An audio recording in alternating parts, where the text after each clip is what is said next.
मित्रों, हम चर्चा प्रारंभ कर रहे हैं। आज मेरे साथ जुड़े हुए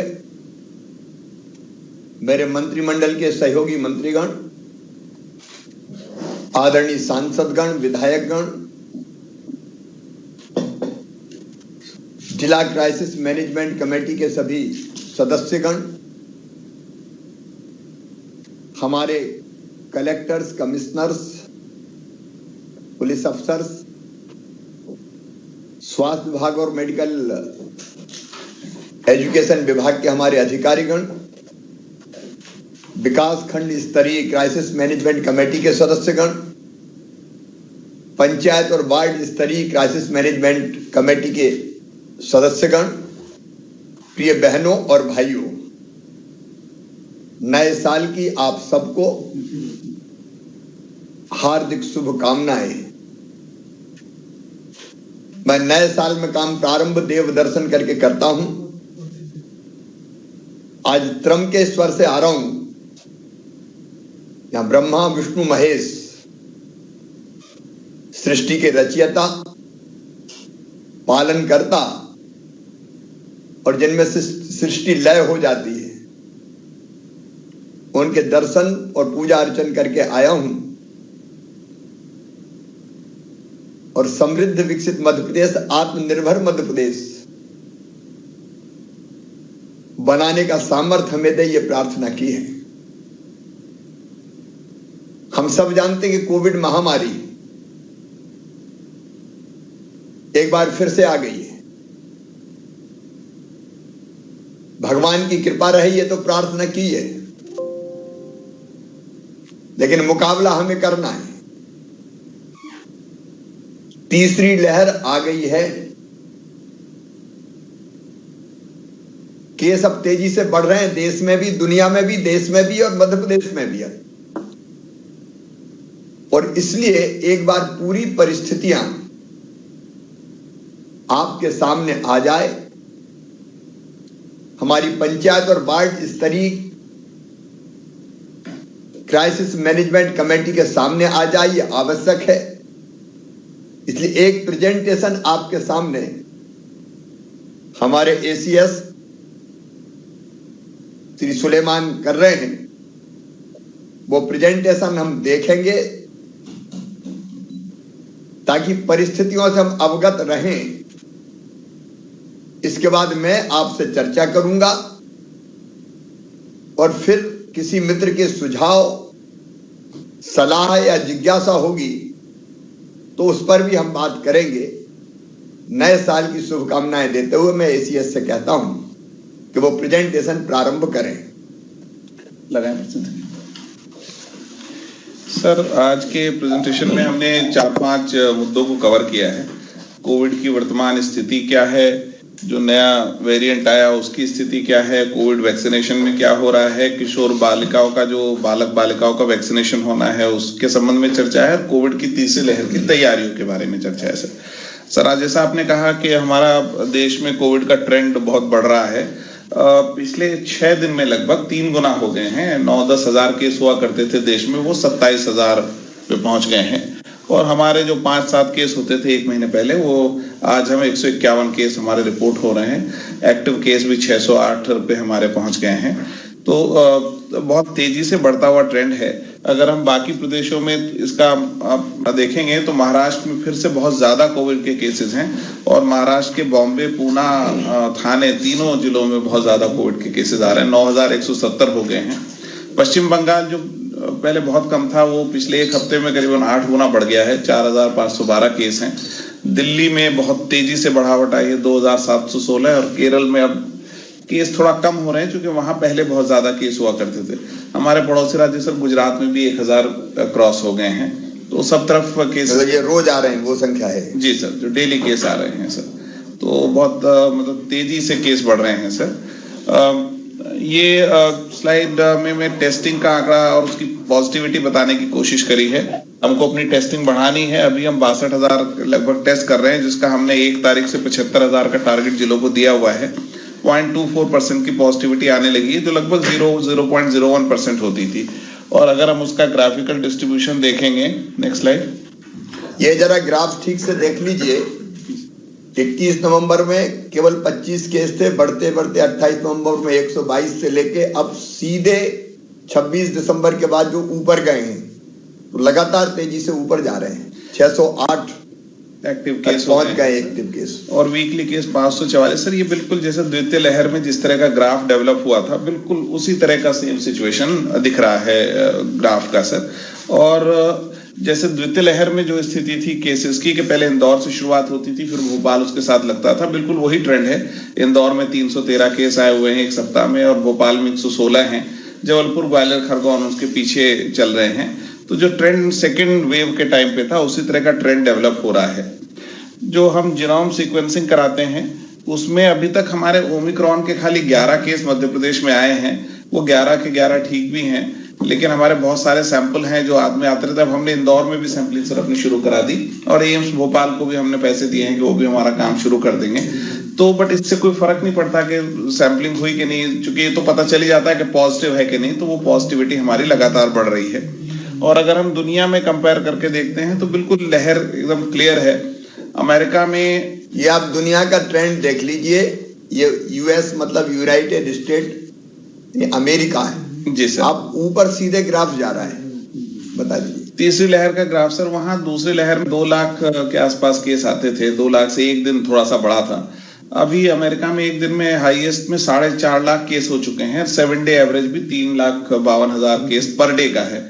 हर दिन 3,52,000 केस आ रहे हैं सर। यूके में बहुत ही भयानक तरीके से कोविड आया है सर। उनका जो सेकेंड वेव था, जिसको बहुत बड़ा मानते थे, उसमें 67,000 केस आए थे।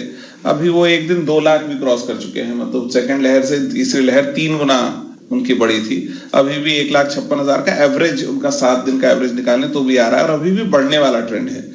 इटली तो सर बिल्कुल वर्टिकली आगे बढ़ा है सर। उनके हाईएस्ट केस जब आए थे वो करीबन 30,000 के आसपास होते थे, अभी वो 92,000, और बिल्कुल एक हफ्ते में वर्टिकली ऊपर हो गया है।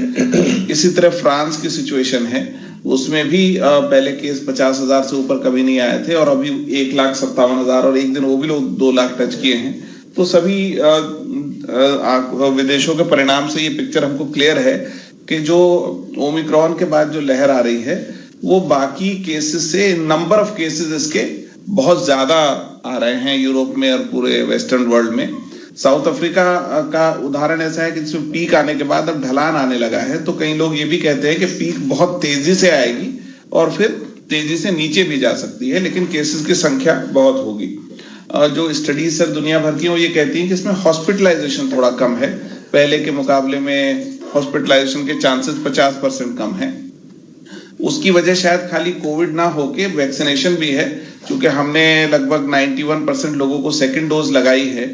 तो ये संभव है कि वैक्सीनेशन के कारण उनको सीरियस इलनेस ना हो और हॉस्पिटलाइजेशन की ट्रेंड कम हो। उससे ये बात तय है कि हमको अपनी अप्रोच में थोड़ा परिवर्तन ये करना होगा कि अस्पतालों के साथ साथ हमको बहुत ज्यादा नंबर ऑफ केसेस को ध्यान में रखते हुए home isolation, Covid care centre और उसके साथ टेलीमेडिसिन की सुविधा देनी होगी। कोई भी आदमी अपने घर पे रहेगा तो वो फोन करके बार बार पूछता है, जानना चाहता है कि मेरे को कुछ करने की जरूरत तो नहीं है। तो हमको अपनी टेलीमेडिसिन की फैसिलिटी को थोड़ा एडवांस करना पड़ेगा अगर हम बहुत हाई केस लोड को घरों में रोकना चाहेंगे। Next slide.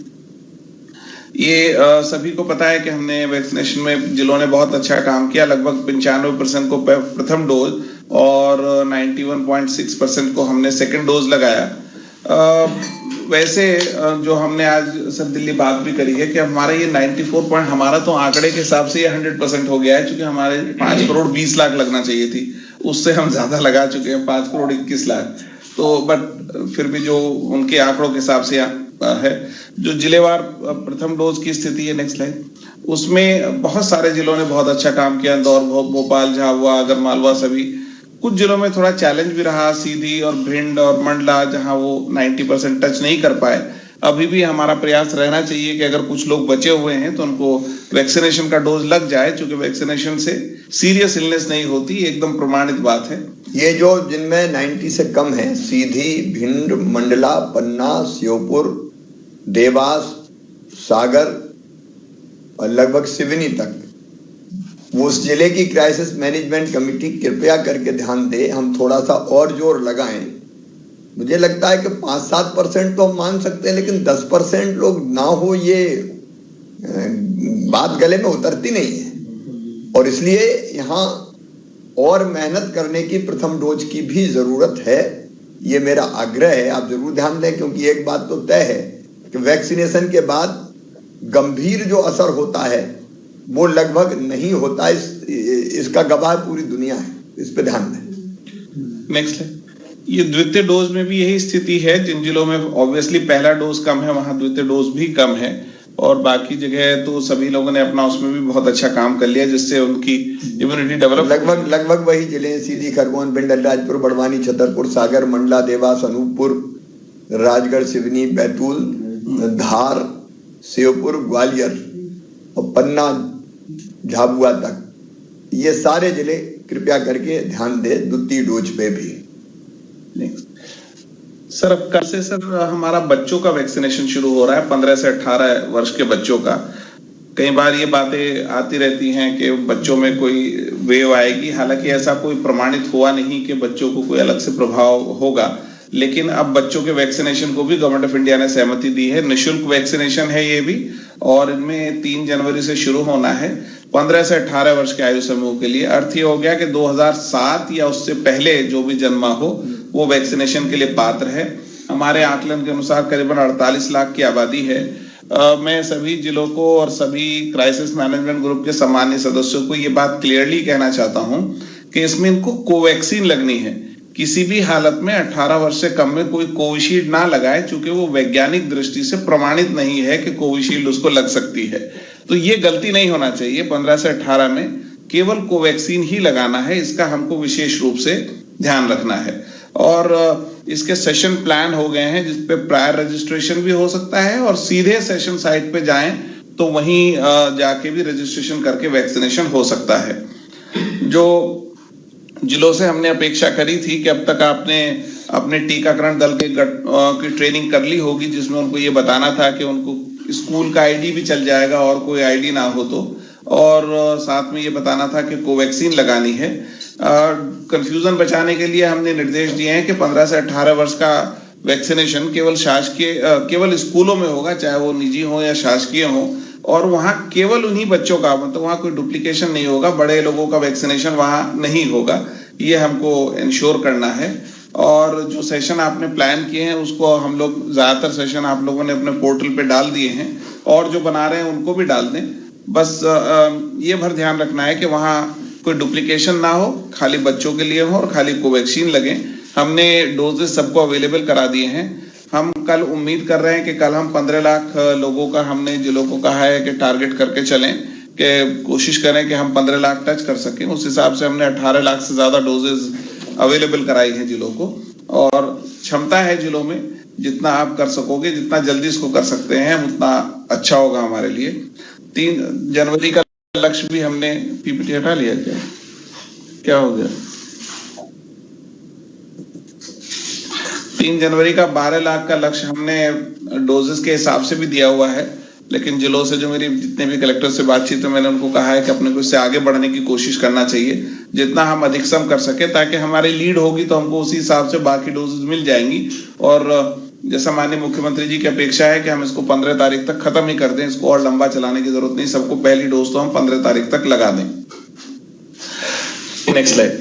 सर, जो हमारी तीसरी लहर की तैयारियों की समीक्षा में वो भी ध्यान आकर्षित करना चाहूंगा, चूंकि क्राइसिस मैनेजमेंट ग्रुप के जिला स्तर के सभी लोग भी हैं, माननीय प्रभारी मंत्रीगण जुड़े हुए हैं, जिलों के प्रभारी अधिकारी जुड़े हुए हैं। ये वही चीजें हैं जिनको हर बार हम आपके ध्यान में लाते हैं।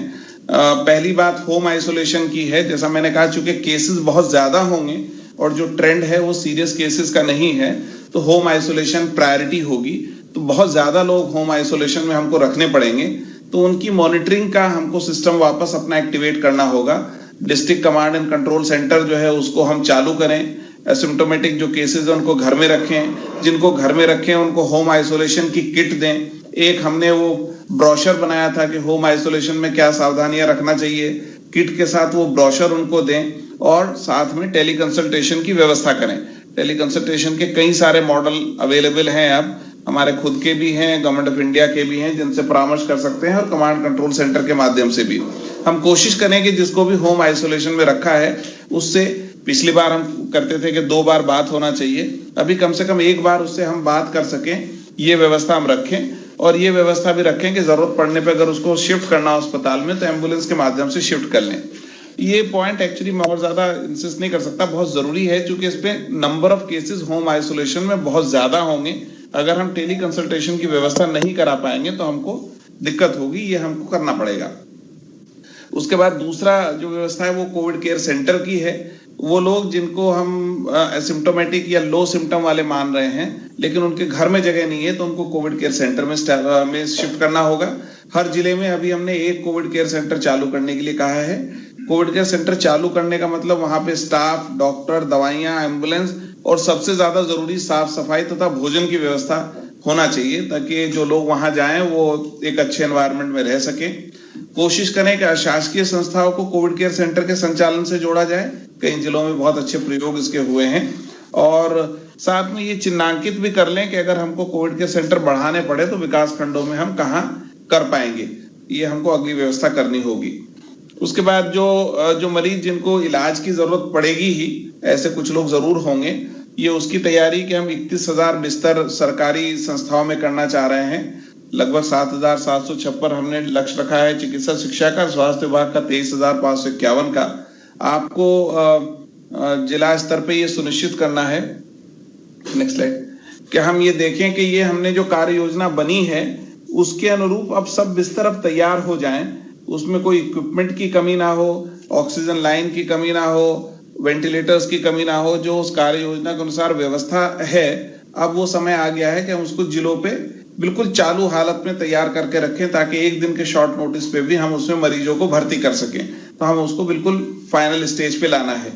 204 पीएसए प्लांट स्वीकृत हुए हैं, हर जिले में कई संख्या में लगे हुए हैं। अभी भी कुछ प्लांट क्रियाशील नहीं हुए हैं, 188 क्रियाशील हुए हैं। ना केवल जो क्रियाशील नहीं हुए, जो क्रियाशील हुए उनको भी बार बार हमको चेक करते रहना पड़ेगा। ये चेक करना होगा कि मरीज के स्तर पे कितना ऑक्सीजन कितने लीटर में पहुंच पा रही है और उसकी प्योरिटी क्या है, उस पे भी हमको ध्यान देना पड़ेगा। ऑक्सीजन कंसंट्रेटर हमने लगभग 16,000 जिलों में वितरण किए हुए हैं। उनका भी ट्रायल रन बार बार करके देखते रहिए, ताकि जब मरीज को जरूरत हो तो वो चालू रह सके। हमने 48 जिला चिकित्सालयों में सीटी मशीन स्वीकृत करी है अब तक, उसमें से 29 क्रियाशील हो गई हैं। जो बाकी हैं उनको भी हमको 15 जनवरी तक क्रियाशील कराना है। 1-2 जगह कुछ बिजली के इशू हैं, कहीं सिविल के इशू हैं, 3 या 4 जगह मशीनें आनी हैं। कोशिश करें कि 15 दिन तक सारी सीटी मशीनें स्वीकृत हो जाएं।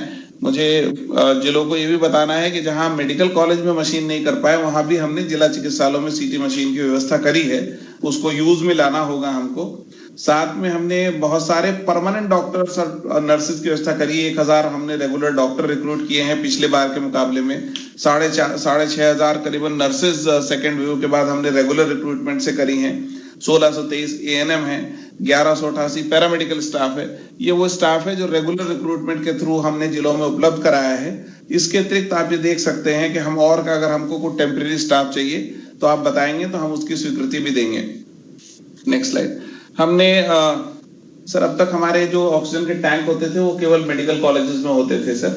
हमने अब 34 जिला चिकित्सालयों में भी 6 लीटर के 6 KL के छोटे टैंक तैयारी करी है उसकी भी। उसमें से भी 12 लग गए हैं और बाकी वो हफ्ता 10 दिन 15 दिन का काम है। तो हम जिला चिकित्सालयों में भी LMO लगाने जा रहे हैं, उसको भी आपको देखना होगा कि वो बन जाए। इसी तरह से मेडिकल कॉलेज की क्षमता 270 जो हमने सेकेंड वेव के टाइम पे बढ़ाई थी, उसमें और हम 105 की वृद्धि कर रहे हैं, जो अभी लगभग पूरा होने की स्थिति में है।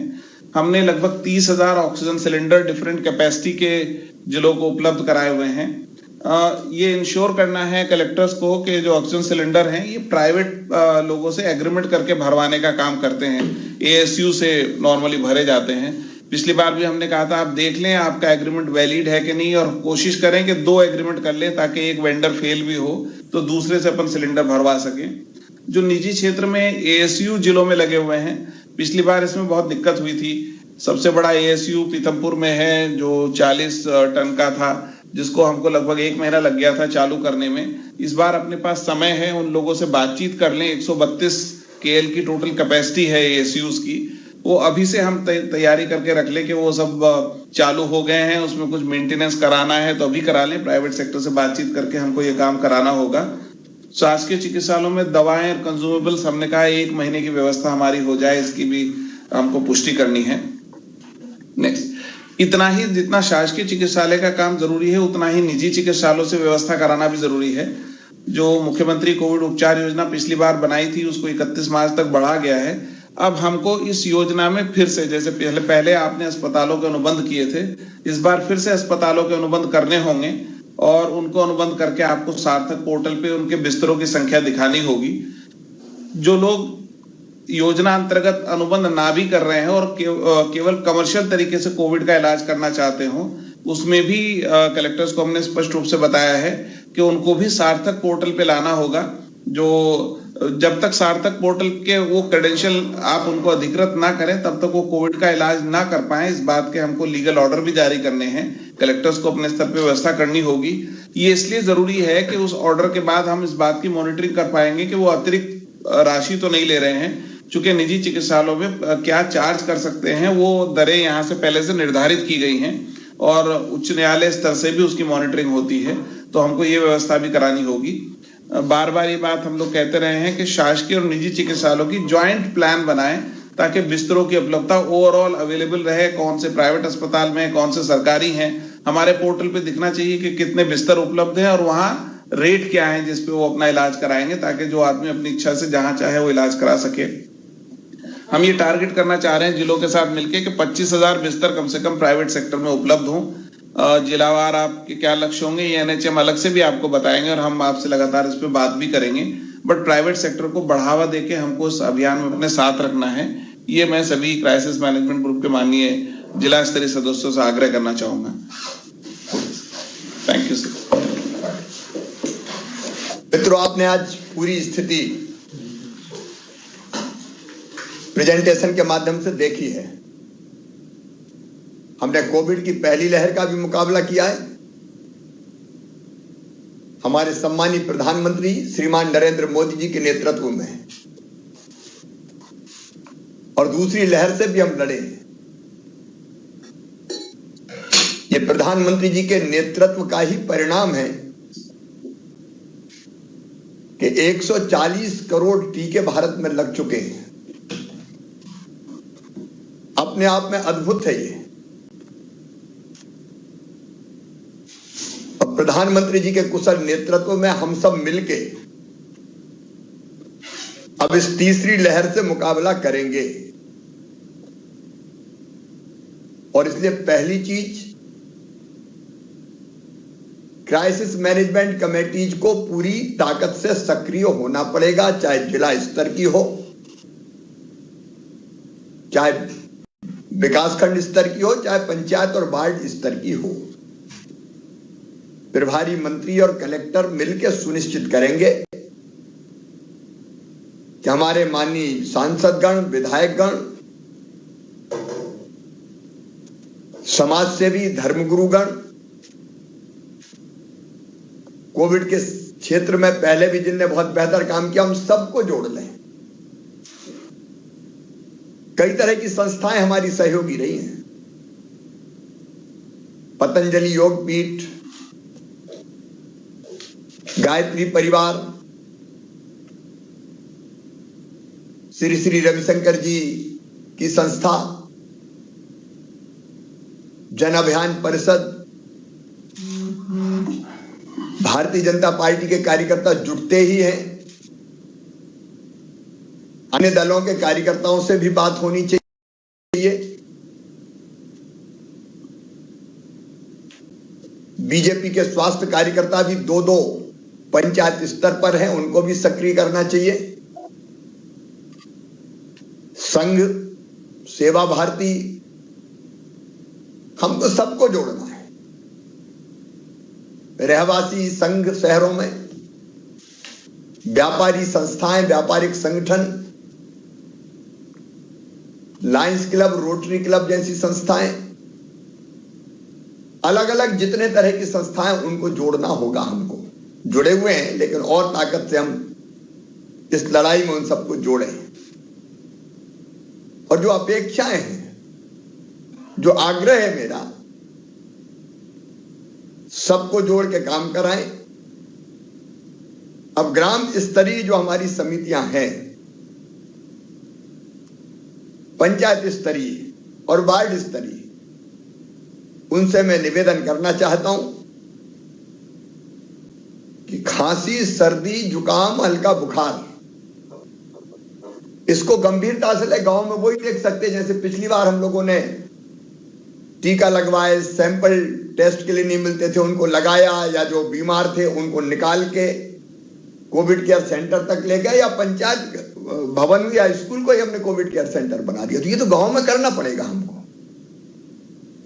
और इसलिए ऐसे लक्षण सर्दी, खांसी, बुखार के अगर हैं तो तुरंत उनका आरटी-पीसीआर सैंपल टेस्ट होना चाहिए, सैंपल लिया जाना चाहिए।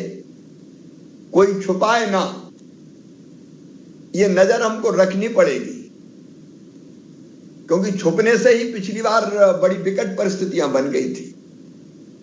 इसलिए उनका सैंपल लेके उनका टेस्ट करवाने का काम करना है हमको, और टेस्ट के जो परिणाम हो उसके हिसाब से फिर इलाज की व्यवस्था होगी। गांव में भी होम आइसोलेशन अगर होता है, वार्ड में भी होम आइसोलेशन होता है, तो होम आइसोलेशन जिनका हम कर रहे हैं उन पर हमको नजर रखनी होगी कि सही में वो अकेले में है कि नहीं, सच में उनसे टेलीफोन करके पूछा जा रहा है कि नहीं पूछा जा रहा, उनके स्वास्थ्य के बारे में निरंतर जानकारी लेनी पड़ेगी हमको। तो ये काम वार्ड और ग्राम पंचायत स्तर की क्राइसिस मैनेजमेंट कमेटी सुनिश्चित करेंगे। फिर कोविड के अनुकूल व्यवहार का पालन सुनिश्चित करना पड़ेगा, मतलब मास्क, दूरी, अनावश्यक भीड़ नहीं, बड़े आयोजन को हतोत्साहित करना। अभी हमने प्रतिबंधित नहीं किया है, लेकिन व्यवहार से हम हतोत्साहित करें ताकि भीड़ इकट्ठी ना हो, उसी से फैलता है। तो ये हमको गांव में भी कोशिश करनी है, वार्ड में भी कोशिश करनी है। और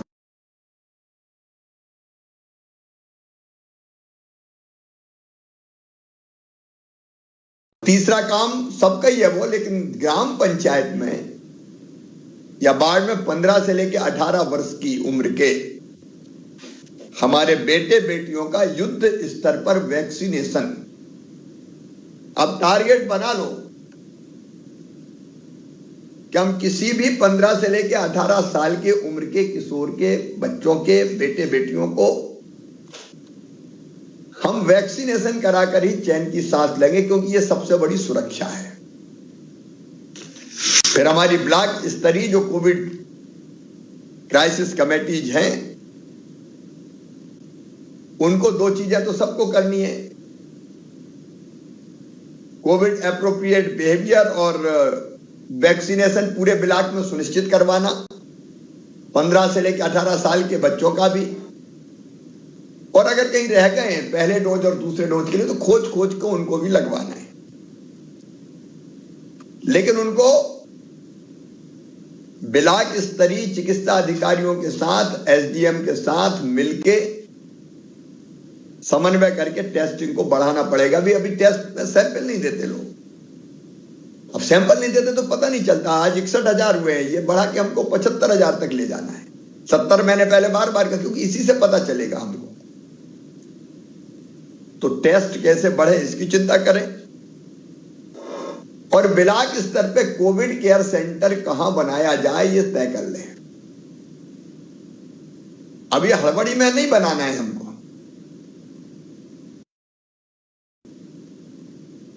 लेकिन बनाने की पूरी तैयारी कर दें, और एक ब्लॉक में एक कोविड केयर सेंटर को हम क्रियाशील करें, क्योंकि सब अस्पताल है, इसकी जरूरत नहीं है। अभी तक एक बात लगभग पूरी दुनिया से आई है कि अभी बहुत गंभीर रूप से बीमार नहीं हो रहे लोग, जो वैक्सीनेशन हो गया ये उसका परिणाम है। और ये हर एक अस्पताल में भर्ती हो इसकी जरूरत नहीं है। हम कोविड केयर सेंटर पर रखने की व्यवस्था करें ताकि एकदम अस्पताल में भीड़ भी ना बढ़े, बोझ भी ना बढ़े और बाकी अस्पताल में दूसरी बीमारियों का भी इलाज होता रहे।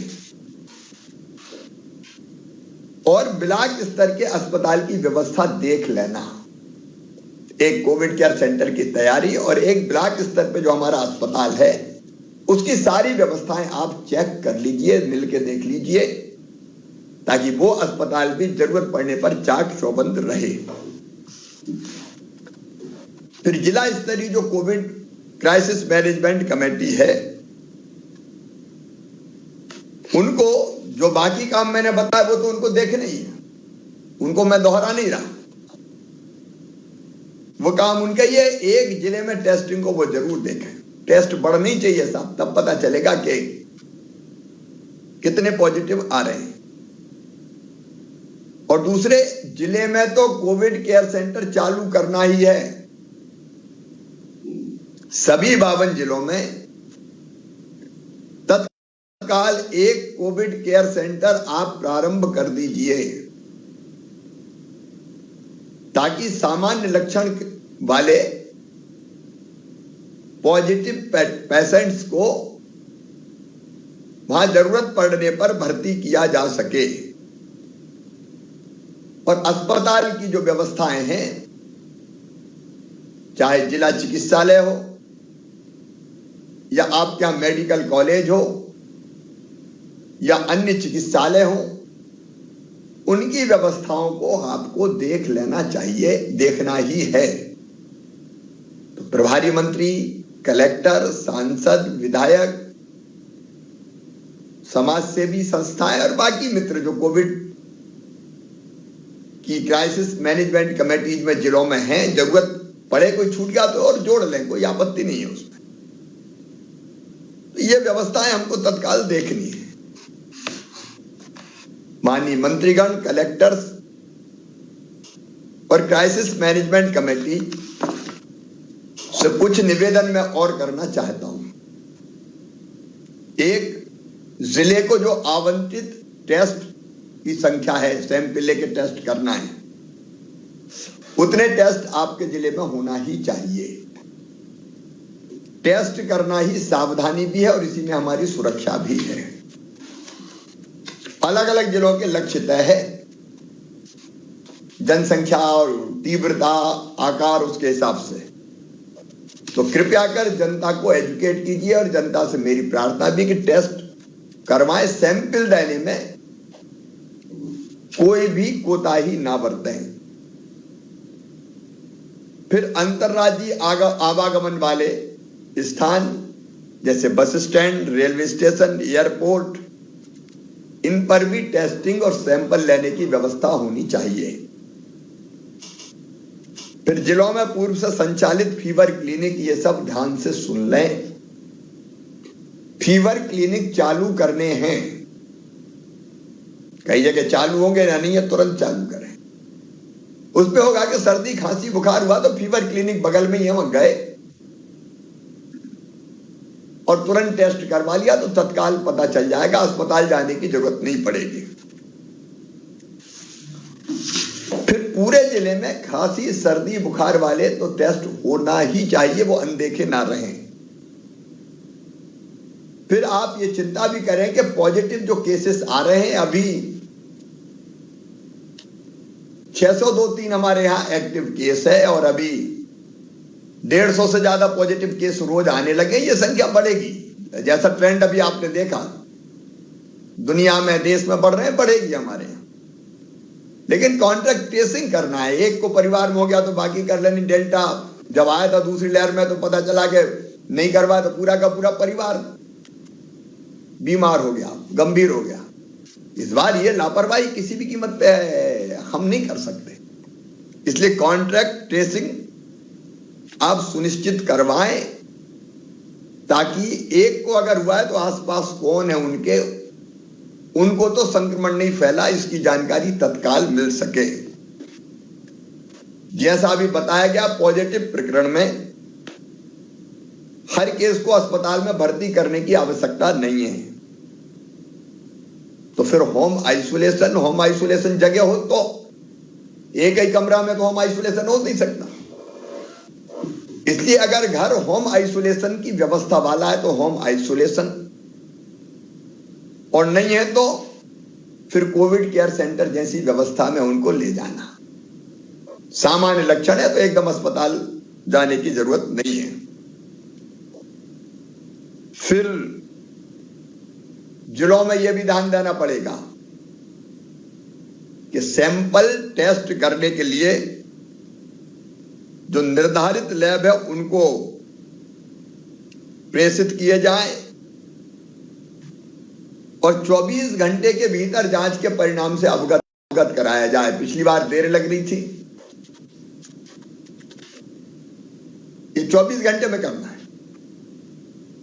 इसकी निरंतर निगरानी और समीक्षा की जाए। शासकीय अस्पतालों में आईसीयू, एलयू, बिस्तर एक बार फिर से हम चेक कर लें।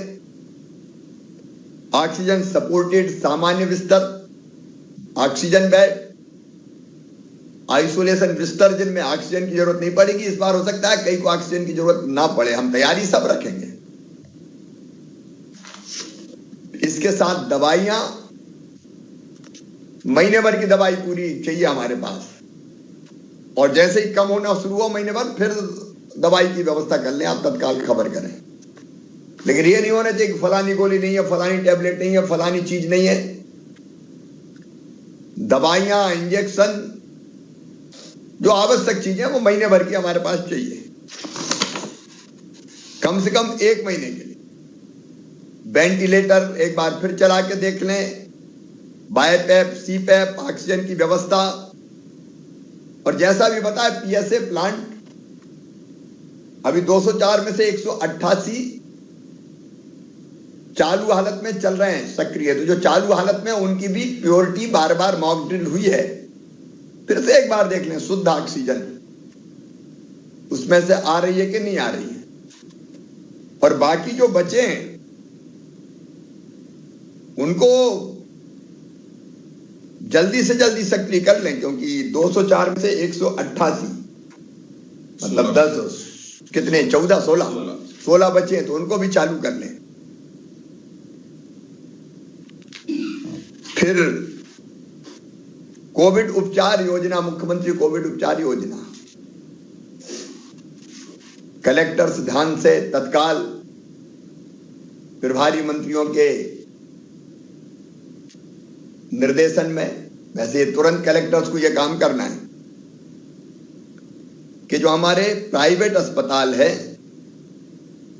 जिनको हमने अनुबंधित किया था, उस अनुबंध में 1 जनवरी से 31 मार्च 2022 तक अभी वृद्धि कर दी। तो आप ये अनुबंध कर लें, और प्राइवेट अस्पताल में मुख्यमंत्री कोविड उपचार योजना के अंतर्गत उपचार होगा। जरूरत पड़ने पर निःशुल्क उपचार होगा, पैसे हम देंगे। तो वो सारे प्राइवेट अस्पतालों से अनुबंध हो जाए ताकि जरूरत पड़ने पे 31,000 बिस्तर हमारे पास अभी हैं शासकीय अस्पतालों में। हम कम से कम 25,000 दूसरे प्राइवेट अस्पताल के बिस्तर भी तैयार करके रखें। तो इसलिए ये जल्दी से जल्दी अनुबंध कर लिया जाए ताकि हम जनता को, गरीबों को, मध्यम वर्गीय और निम्न मध्यम वर्गीय भाई बहनों को निःशुल्क इलाज सुनिश्चित कर पाए। फिर हमने बहुत अच्छा काम किया था, कोविड के कमांड और कंट्रोल सेंटर्स को जिलों में बनाया था, उसको तुरंत चालू कर लिया जाए। अब उसके माध्यम तो बहुत उपयोगी है। कोविड केयर सेंटर और होम आइसोलेशन में जो उपचार प्राप्त कर रहे कोविड के पॉजिटिव रोगी हैं, उनकी टेली कंसल्टेशन के द्वारा सतत निगरानी की व्यवस्था की थी, वो फिर से करनी है। अब घर है, फोन तो जा नहीं, या तो वो फोन करेगा, हमको रोज फोन करना है। अभी एक फोन की बात हुई है, उनको हम गाइड कर सकें, बता सकें क्या करना है और क्या नहीं करना है। और अगर जरूरत है उपचार की तो फिर उनको अस्पतालों में फिर तत्काल रेफर करने की व्यवस्था है। ये कोविड कंट्रोल और कमांड सेंटर जिलों के देखेंगे। होम आइसोलेशन में फोन, दवाई के किट की व्यवस्था, क्या करना चाहिए क्या नहीं करना चाहिए, इसका पर्चा छपवाया जा सकता है। उसकी व्यवस्था कर रहे हैं, वो वहीं छपेगा, डिसेंट्रलाइज बना के दिया हुआ है, बना के दिया हुआ है। तो हम गाइड तो कर पाए कि आपको क्या करना है क्या नहीं करना है, और जरूरत होने पर वहां से रेफर हम कर सकते हैं। फिर कोविड कमांड और कंट्रोल सेंटर्स पर जिलों में उपलब्ध आइसोलेशन बेड, ऑक्सीजन बिस्तर, ICU bed, HDU bed, PICU बिस्तरों की उपलब्धता व रिक्ति की भी मॉनिटरिंग की जाए। कितने बेड उपलब्ध है, उनमें से कितने खाली हैं, इसकी सतत मॉनिटरिंग जरूरी है, ताकि स्थिति और वो जनता को पता रहे किस अस्पताल में कितने बिस्तर खाली है। लोगों को अफरा तफरी की स्थिति में नहीं आने देना है। तो इसलिए कलेक्टर सुनिश्चित कर लें कंट्रोल और कमांड सेंटर के काम जो हमने किए वो फिर से ठीक से तत्काल शुरू हो जाएं। फिर होम आइसोलेशन में ज्यादा लोग हो सकते हैं, इसलिए मोबाइल मेडिकल यूनिट और रैपिड रिस्पांस टीम को सक्रिय किया जाए। मोबाइल मेडिकल यूनिट जाएगी जरूरत पड़ने पे घर पे, और जरूरत पड़ने पर रैपिड रिस्पांस टीम तत्काल अस्पताल पहुंचाने का काम करेगी।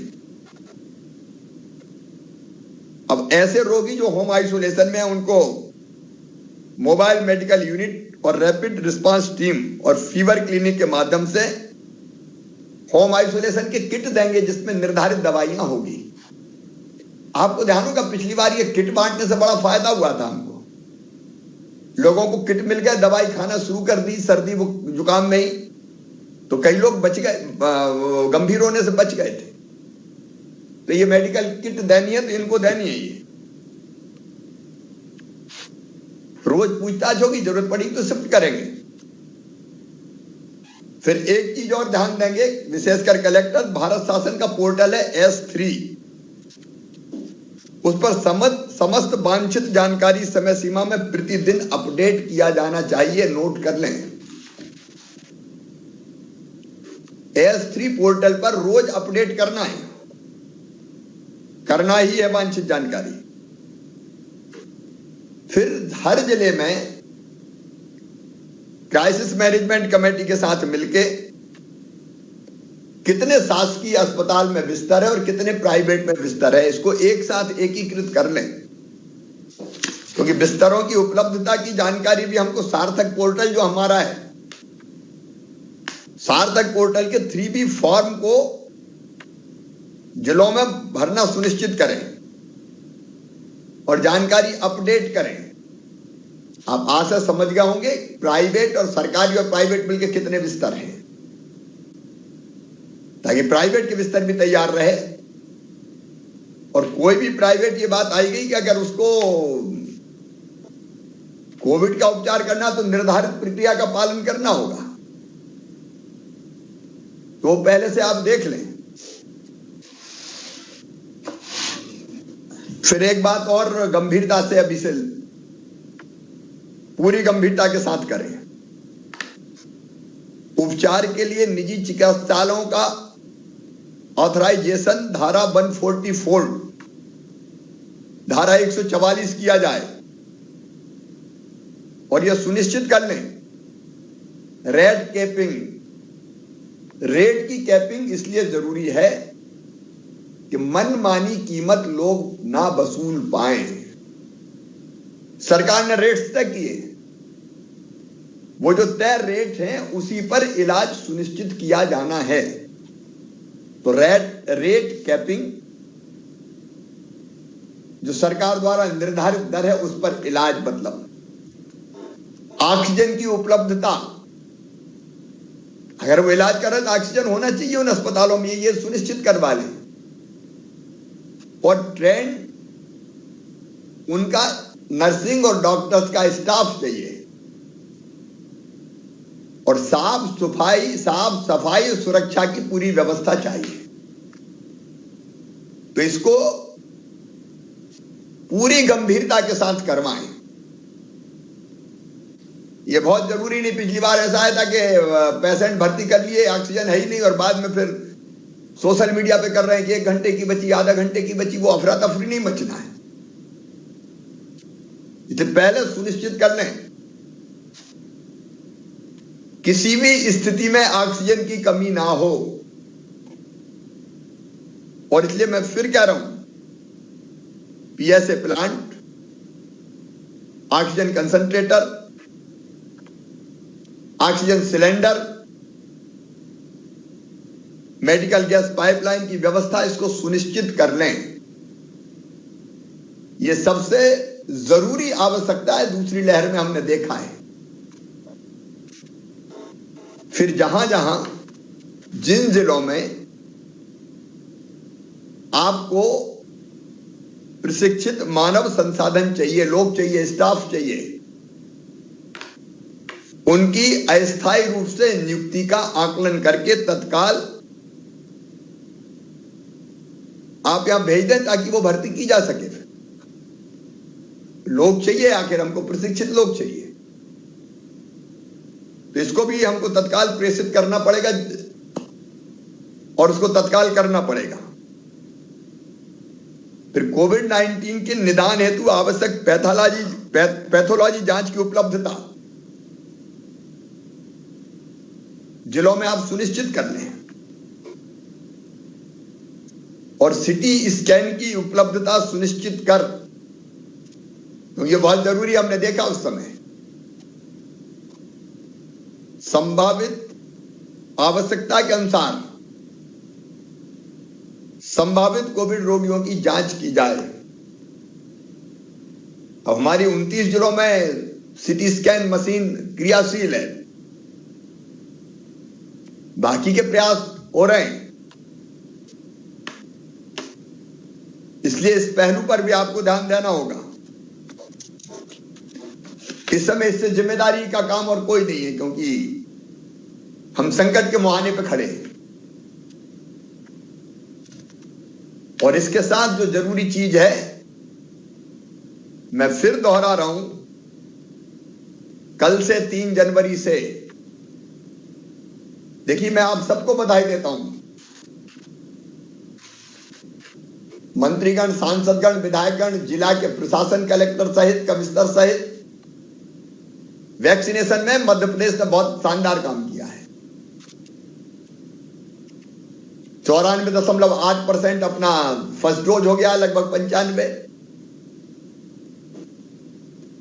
और लगभग 92 हमारा दूसरा डोज होने वाला है। और उसी के कारण हमें विश्वास है कि बहुत गंभीर मामले कम आएंगे, ऐसा लगता है। अभी तैयारी हम सब रखेंगे, लेकिन अब 15 से लेकर 18 साल के बच्चों की कल से वैक्सीनेशन शुरू हो रहा है। हम क्यों देर लगाएं सब? युद्ध स्तर पे करना है अपन को। अपन तो एक दिन में 28, 29 लाख कर चुके हैं।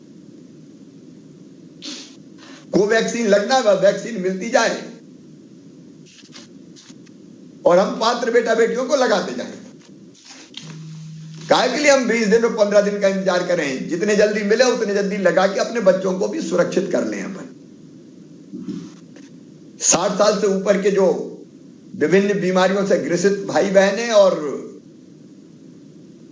हमारे फ्रंटलाइन वर्कर्स हैं, उनको भी लगेगा। अभी आपको बताया है कि ये विद्यालयों में केंद्र बनाए जा रहे हैं।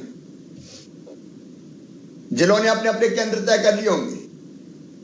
मेरा क्राइसिस मैनेजमेंट कमेटी से निवेदन है, कल सारे सांसद, विधायक, जिलाध्यक्ष जो यहां बैठे हुए हैं, हमारे समाज सेवी, स्वयंसेवी भाई बहन अलग अलग सेंटर्स पे जाएं और बच्चों को भी अपील करें।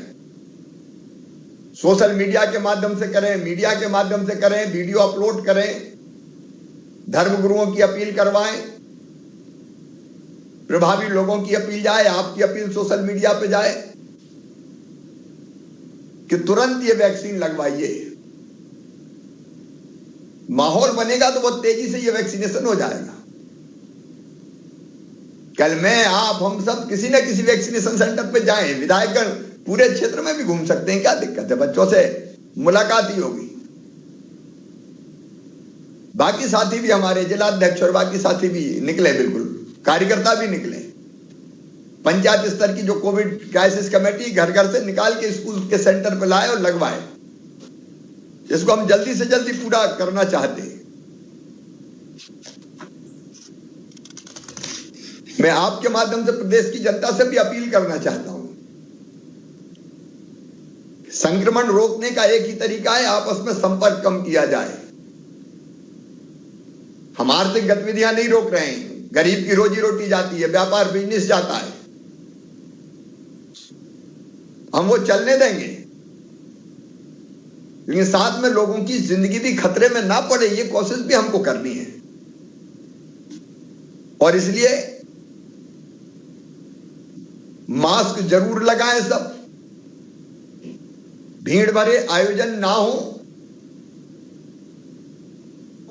यथासंभव दूरी बनाए रखें, हाथ साफ करते रहें और वैक्सीनेशन करवाइए, ही उपाय है और कोई उपाय नहीं। हम बहुत जल्दी कोरोना के प्रोटोकॉल को भूल गए। अब अभी भी मैं निकल के देखता हूं तो कई लोग बिना मास्क के ही। तो मैं जनता से भी अपील करता हूं, इस समय मास्क अनिवार्य है, अपने लिए, अपनों के लिए, जिंदगी के लिए। और ये फेस मास्क जरूर पहने, उसको जिंदगी में दिनचर्या का अंग बना लें अभी तो, क्योंकि मास्क नहीं पहनना सामाजिक अपराध है। अपने आप को नहीं, हम दूसरों को भी खतरे में डाल रहे हैं। और इसलिए जो बाकी चीजें हैं, दूरी और बाकी जो मैंने बताई, लेकिन मास्क तो लगाए रखें। दुकानों पे भी पहले हमने किया है, गोले बनाए दुकानों पे, एक ग्राहक से दूसरे ग्राहक की थोड़ी दूरी रहे, वो भी मास्क लगाए, उनको टोकें, दुकानदार भी मास्क लगाए। मास्क नहीं तो सामान नहीं, मास्क नहीं तो बात नहीं। हमने कई तरह की चीजें, अभियान पहले चलाए, उसको हम कर सकते हैं। आयुर्वेदिक दवाइयों का उपयोग हमने काढ़ा वगैरह का पहले भी काफी किया है। अब उसके बारे में मैं आवश्यक रूप से नहीं कह रहा, लेकिन इन चीजों का इम्यूनिटी बढ़ाने में उपयोग होता है। व्यायाम, प्राणायाम, ये बड़ा जरूरी है। हम इससे बिल्कुल बच सकते हैं, शरीर की प्रतिरोधक क्षमता बढ़ा के उसकी कोशिश करते रहना चाहिए। शरीर में पानी की कमी ना हो। बाकी सब चीजें मैं नहीं कह रहा, नहीं तो आप कहोगे कि डॉक्टर भी बन गए क्या। लेकिन कई चीजें हम पहले करते रहे। नमकीन, नींबू पानी, छाछ, सूप, नारियल, इसका प्रयोग भी बेहतर होता है। और इसलिए जो आवश्यक चीजें हैं उनको हम लगातार करते रहें। अब फिर से फिर से मध्य प्रदेश थमने नहीं देना है, काम भी करेंगे और कोविड से भी लड़ेंगे।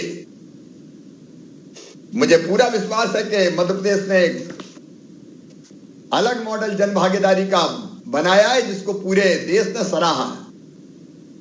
लेकिन वो आपके कारण हुआ है, केवल आपके कारण। इसलिए आप सबसे मेरी अपील है कि उस भागीदारी की, जन भागीदारी के मॉडल को फिर से क्रियाशील करके हम लड़ें और जीतें। जीतेंगे, जीतना ही है। अब अगर किसी के मन में कोई सवाल हो, कोई जानकारी लेना हो, कोई जिज्ञासा हो, तो संक्षेप में हम उसकी चर्चा करेंगे। एक बार फिर आप सबको नए साल की बहुत बहुत शुभकामनाएं। मुझे पूरा विश्वास है कि आपके साथ मिलकर हम कोरोना की तीसरी लहर को घातक नहीं होने देंगे, अपनी जनता की जिंदगी बचाएंगे, सुरक्षित निकाल के ले जाएंगे। धन्यवाद। भाई साहब।